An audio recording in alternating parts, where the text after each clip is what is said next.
guys, nama gue Kaidar. Jadi tadi gue barusan di chat sama Gaza, Rido, dan Ibnu, disuruh cari tahu gimana sih awal mula tragedi kerusuhan tahun 1998. Oke, jadi pertama ini tragedi 98 ini dipicu oleh krisis ekonomi, ketidakpuasan politik, dan tuntunan reformasi. Dan peristiwa ini tuh terjadi pada masa akhir kekuasaan Soeharto. Nah, beberapa faktor yang menyebabkan terjadinya tragedi 98 itu diantaranya krisis moneter yang menyebabkan inflasi, pengangguran, dan kemiskinan.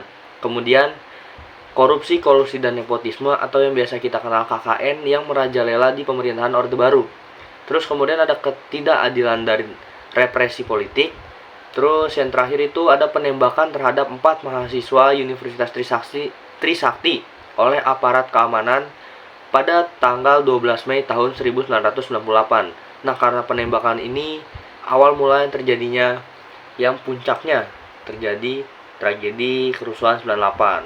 Dan buat lebih detailnya lagi nanti bakal dijelasin oleh Gaza, Ibnu, dan Rido dalam obrolan mereka bertiga. Oke.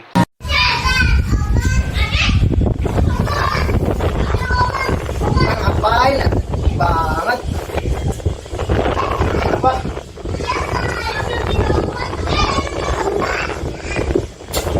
Ngapain ya? Banget.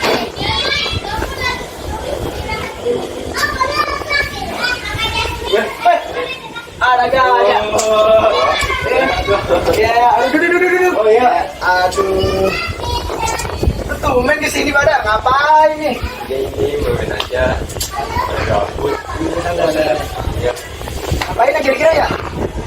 Oh iya tuh, ada yang lagi rame nih. Apaan tuh? Sosial. Nah, ini tuh tentang masa kabisah yang sering terjadi atau sering masih aktif di sini tuh demo di depan istana. Nah, aksi kabisan ini tuh kayak mencakup tentang kejadian hambaran di tahun 98 dong.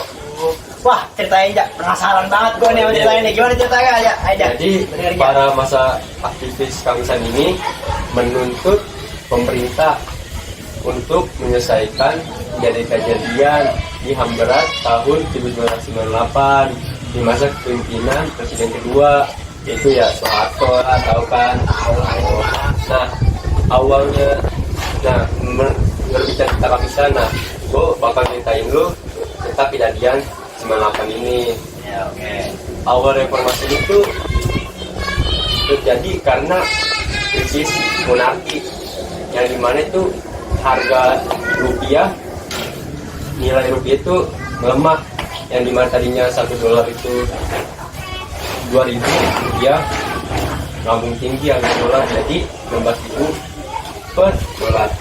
Nah, karena terjadi aksi itu yang tragedi 98 yang dimana bahan pokok itu ya melambung tinggi ya harganya, maka ya terjadilah kerusuhan di tahun 98. Ini berapa lama sih? Wah, agak lama sih. Jadi di masalah gue tuh kayak tau lah dikit-dikit ya. Sebelum bentrok banget itu terjadi di tragedi Trisakti. Dimana itu 4 mahasiswa Trisakti ditembak atau bentrok oleh aparat kepolisian. Parah tuh pas itu. Makanya universitas yang di Jawa Barat ini ya di Bekasi, Jakarta, Bandung itu dia langsung bawa ke mahasiswa yang di Universitas Trisakti. Karena dia Amer itu, nah karena terjadi tragedi itu, nah masuklah itu kayak tragedi yang besarnya, bentuk besarnya ke para pemerintahan. Jadi berantem gitu ya? Iya. Berantem. Iya. Itu mah. Nah gini, menurut tanggapan lo gimana nih dari peristiwa ini ya?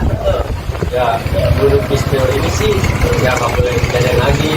Sampai sih ya, ini separah. Harusnya sih pemerintah juga ya, pemerintahan sekarang nih ya, artinya tuh kayak harus mencari oknum-oknum yang di tahun 98. Tapi lu tahu nggak?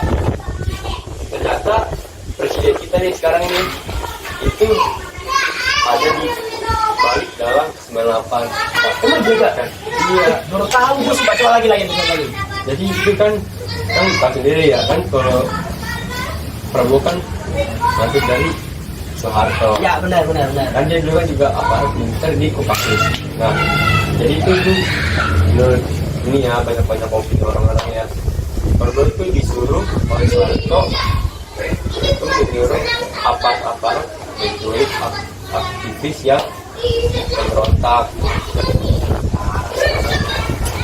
Makanya para aktivis yang independensial Jakarta itu selalu kayak